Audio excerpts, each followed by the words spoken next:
Students, आज हम समझेंगे सेकंड लॉ ऑफ न्यूटन, जो कि सर आइजैक न्यूटन ने जी 16th सेंचुरी में पेश किया था। अब इसकी स्टेटमेंट कुछ इस तरह से है कि अगर हम एक ऑब्जेक्ट के ऊपर जो कि रेस्ट में हो या मोशन में हो, अगर एक नेट फोर्स अगर इस पे अप्लाई होगी, यानी एक ऐसी फोर्स जो कि हम कहते हैं अनबैलेंस फोर्स या रिजल्टेंट फोर्स, तो जिस डायरेक्शन में ये फोर्स अप्लाई हो रही होगी उसी डायरेक्शन में जो बॉडी है उसकी जो वेलोसिटी है उसमें इजाफा होगा टाइम के हवाले से। यानी हम ये कहेंगे जी उसमें एक्सेलरेशन जो है वो प्रोड्यूस होगा। यानी अब इस बात को हम कैसे समझ सकते हैं कि कितनी ज़्यादा एक्सेलरेशन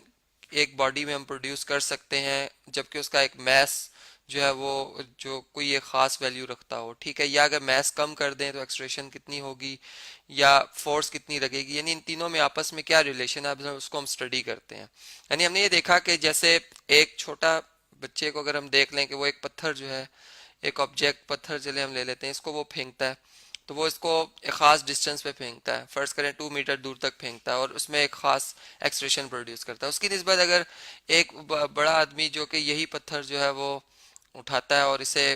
फेंकता है, अपनी कुवत लगाता है इस पे, तो ये इसको बहुत दूर फेंकता है, यानी इसमें एक तो एक्सप्रेशन बहुत ज़्यादा प्रोड्यूस होगा और दूसरा कि वो डिस्टेंस बहुत ज़्यादा कवर करेगा। यानी इसका मतलब ये हुआ कि वो पर्सन जो कि ज़्यादा फोर्स लगा रहा है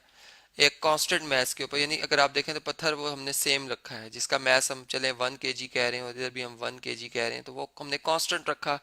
तो हमने देखा कि फोर्स को उसकी मैग्नीट्यूड को बढ़ाने से एक्सलेरेशन की मैग्नीट्यूड भी बढ़ रही है। यानी हम मैग्नीट्यूड फॉर्म में बात कर रहे हैं क्योंकि ये दोनों ही क्वांटिटीज अगर आप देखें एक्सलेरेशन और फोर्स ये वेक्टर क्वांटिटीज हैं। तो हम मैग्नीट्यूड में जब बॉडी की मैग्नीट्यूड यानी उसकी मिकदार प्लस यूनिट्स के साथ जब बात करते हैं, जो कि हम जानते हैं कि फोर्स के लिए हम न्यूटन यूनिट्स यूज करते हैं जबकि एक्सलेरेशन के लिए मीटर पर सेकंड स्क्वायर।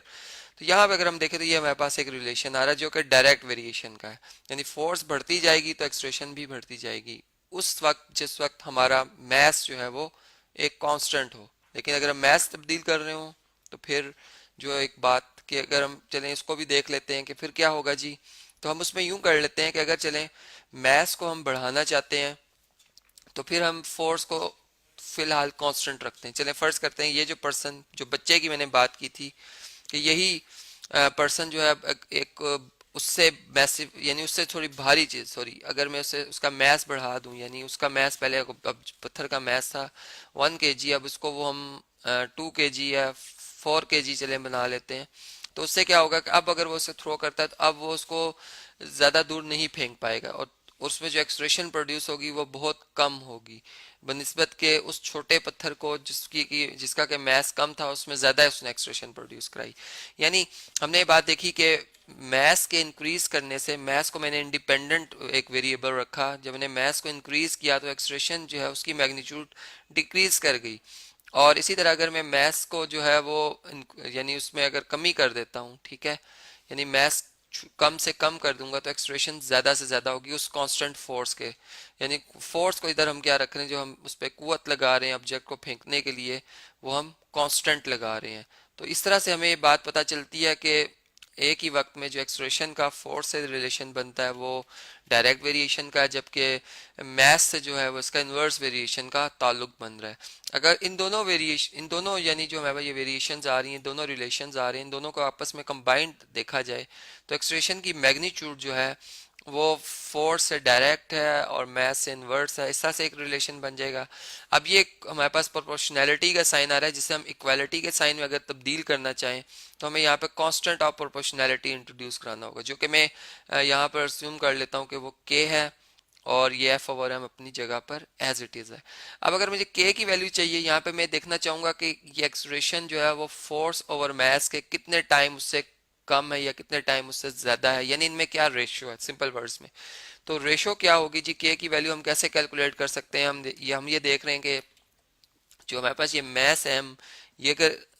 दोनों तरफ, यानी इसको अगर मैं यहाँ से खत्म करना चाहता हूँ, मैं मैथ से दोनों तरफ मल्टीप्लाई कर दूँ तो यहाँ से मैथ मैथ से खत्म हो जाएगा। इसी तरह अगर मैं इधर भी फोर्स से डिवाइड कर दूँ, यहाँ भी फोर्स से डिवाइड कर दूँ, तो यहाँ फोर्स फोर्स से खत्म हो जाएगी। के की वैल्यू हमारे पास आएगी एम ए ओवर एफ। तो यहाँ पर मैं के की वैल्यू लिख देता हूँ जी, जो कि मैंने यहाँ पे आपको बताई कि एम ए ओवर एफ ठीक है जी। अब ये बात हम जानते हैं कि हमारे पास जो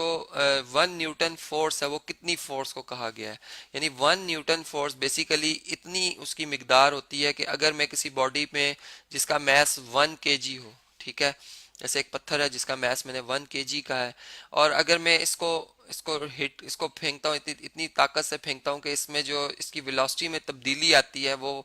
1 मीटर पर सेकंड स्क्वायर की आ जाती है, ठीक है। तो फिर मैं ये कहूंगा कि इतनी एक्सलेरेशन जो प्रोड्यूस हुई है 1 kg मैथ वाले ऑब्जेक्ट में, ये जो फोर्स मैंने लगाई है ये बेसिकली 1 न्यूटन है। तो फिर ये हमारे पास यहाँ से एक रिलेशन बन जाता है कि 1 न्यूटन जो है वो किसके इक्वल आ जाता है, 1 न्यूटन इज इक्वल टू आ जाता है जी 1 kg मीटर पर सेकंड स्क्वायर के। और यहाँ पे अगर मैं मैथ की जगह 1 पुट कर दूं, यानी 1 kg, और एक्सलेरेशन की जगह 1 मीटर पर सेकंड, तो ये हमारे पास 1, इसको हम ओवरऑल कह सकते हैं कि ये बन जाएगा 1 kg मीटर पर सेकंड स्क्वायर। जबकि अगर डिवाइडेड बाय अगर आप देखें तो फोर्स है, और फोर्स के यूनिट न्यूटन है, और वो भी 1 न्यूटन इसी के इक्वल होते हैं 1 kg मीटर पर सेकंड स्क्वायर। तो यहाँ से आप देखें ये 1 kg मीटर पर सेकंड में 1 kg मीटर पर सेकंड स्क्वायर कैंसिल, हमारे पास 1/1 आ जाएगा। यानी हमारे पास k जो है वो एग्जैक्ट 1 के इक्वल आ जाता है। यानी हम यहाँ से ये कह सकते हैं, अगर हम k की वैल्यू 1 इसलिए पुट कर रहे हैं कि चूंकि by definition of 1 Newton force ये एग्जैक्ट k की वैल्यू 1 आ जाती। तो यहाँ से हमने जब ये अप्लाई कर दी k की वैल्यू यहाँ पे 1 हम जब लिख देते हैं, चले मैं यहाँ से ये k रिमूव करता हूँ, अब इसकी जगह मैं 1 लिख देता हूँ, ये मेरे पास 1 आ गई। तो ये मेरे पास जो रिलेशन बनेगा, इसको मैं अगर इस ब्लॉक को यहाँ से अगर मैं कॉपी कर लूँ, ठीक है, तो हम देख सकते हैं कि ये a is equal to F by M आ जाएगा हमारे पास। इसको मैं इधर लिख लेता हूँ जी, a is equal to F by M. और अगर मैं अब m से बोथ साइड पे मल्टीप्लाई कर देता हूँ, यहाँ भी और यहाँ भी, तो मेरे पास ये m से कैंसिल हो जाएगा, f इज इक्वल टू आ जाएगा, ये इसको हमने कैंसिल करना था, f इज इक्वल टू आ जाएगा एम ए। यानी मैं इधर मैग्नीट्यूड में ही बात कर रहा हूँ, मैं किसी यानी वेक्टर क्वांटिटी के लिए उसके ऊपर कोई एरो शो नहीं कर रहा, इसलिए कि हम मैग्नीट्यूड की बात करते हैं। तो अब यहाँ से आप देख सकते हैं कि जब नेट फोर्स की हमने बात की थी न्यूटन सेकंड लॉ में, तो बेसिकली जो नेट फोर्स होती है, अगर मैं इस तरह से कहूँ कि अगर आप न्यूटन फर्स्ट लॉ को या लॉ ऑफ इनर्शिया को देखें तो हम उसमें कहते हैं जी बॉडी रेस्ट में तो हमेशा रेस्ट में रहेगी, यानी इस पर कोई फोर्स अप्लाई नहीं हो रही। जबकि अगर हम देखें तो उस पर फोर्स तो अप्लाई हो रही होती है, यानी वो फोर्स हमें इसलिए नजर नहीं आती कि वो एक एक्शन और रिएक्शन के तौर पर खत्म हो जाती है। यानी वेट जो होता है इस बॉडी का वो डाउनवर्ड एक्ट कर रहा है ग्रेविटी की वजह से, ठीक है,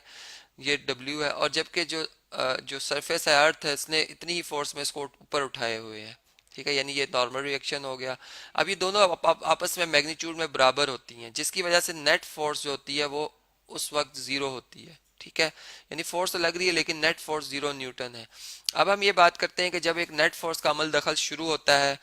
यानी जब आपने पढ़ा होगा जी कांटेक्ट फोर्स के बारे में, जो मैंने शुरू में आपको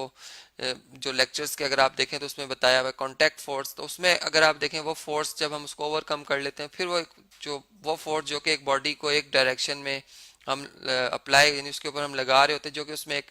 मोशन क्रिएट करती है, तो वो न्यूटन ने बेसिकली उस फोर्स की बात की है कि वो फोर्स जो है जब अप्लाई होती है तो एक बॉडी जो है उसमें एक एक्सलेरेशन प्रोड्यूस करती है, यानी उसकी जो वेलोसिटी उसमें एक इंक्रीज होता है। अब वो किस किस लिहाज से इंक्रीज होता है कि अगर वो उस डायरेक्शन में फोर्स लग रही है जिस डायरेक्शन में बॉडी को हम आगे की तरफ यानी फर्ज कर मूव करा तो आगे ही डायरेक्शन में अगर फोर्स लग रही है। लेकिन अब बात ये आती है कि अगर फर्ज करें इस तरह से हो कि हम जिस हमने एक रिलेशन पढ़ा है अभी यहाँ पर कि एफ और एक्सलेरेशन जो है उनमें डायरेक्ट रिलेशन है। अब मैं कहता हूँ ए अगर जीरो होगा मीन्स के एफ जीरो हुआ तो ए जीरो हुआ, क्योंकि एफ तो इंडिपेंडेंट है, यानी हम फोर्स जब जीरो अप्लाई कर रहे होते हैं तो उस वक्त एक्सलेरेशन 0 मीटर पर सेकंड स्क्वायर होती है। इसका मतलब ये होता है कि उस वक्त जो हमारी वेलोसिटी में तब्दीली आ रही होती है, अगर आप वो देख लें कि फर्स्ट करें फाइनल वेलोसिटी भी 10 मीटर पर सेकंड है, इनिशियल वेलोसिटी भी 10 मीटर पर सेकंड है, तो बेसिकली उस वक्त जो हमारी जो अप्लाइड फोर्स होती है वो अप्लाई तो हो रही होती है लेकिन वो उस फ्रिक्शन से ख़त्म हो जाती है मुकम्मल तौर पर, जो कि उस वक्त मोशन के दौरान होती है फ्रिक्शन, और जो नेट फोर्स होती है उस वक्त वो ज़ीरो हो रही होती है। इस वजह से हम कहते हैं बॉडी यूनिफॉर्म मोशन भी। लेकिन अगर हम इसके बरक्स इस तरह से आगे चलते हैं, अगर हम यूं बात करें कि एक ऑब्जेक्ट है और जो कि जिसमें कि डीसेलरेशन जो है वो प्रोड्यूस हो रहा है, यानी गाड़ी आगे की तरफ मूव कर रही थी लेकिन हमने जब ब्रेक्स अप्लाई किए तो गाड़ी अब आस्ता आस्ता रुकना शुरू हो गई, यानी इसमें डीसेलरेशन प्रोड्यूस हो। तो उस केस में अगर आप देखें तो फ्रिक्शन जो है वो उसकी डायरेक्शन जो है पीछे की तरफ, यानी नेट फोर्स जो अप्लाई हो रही है उसकी डायरेक्शन पीछे की तरफ है, और जो एक्सलेरेशन है उसकी भी डायरेक्शन जो है वो अपोजिट है, इसलिए हम उसे नेगेटिव एक्सलेरेशन कहते हैं, यानी एक्सलेरेशन का नेगेटिव जिसकी डायरेक्शन जो होती है वो फ्रिक्शन की डायरेक्शन की तरफ होती है। तो इस तरह से हमने देखा कि न्यूटन लॉ ऑफ जो सेकंड लॉ है वो क्या है।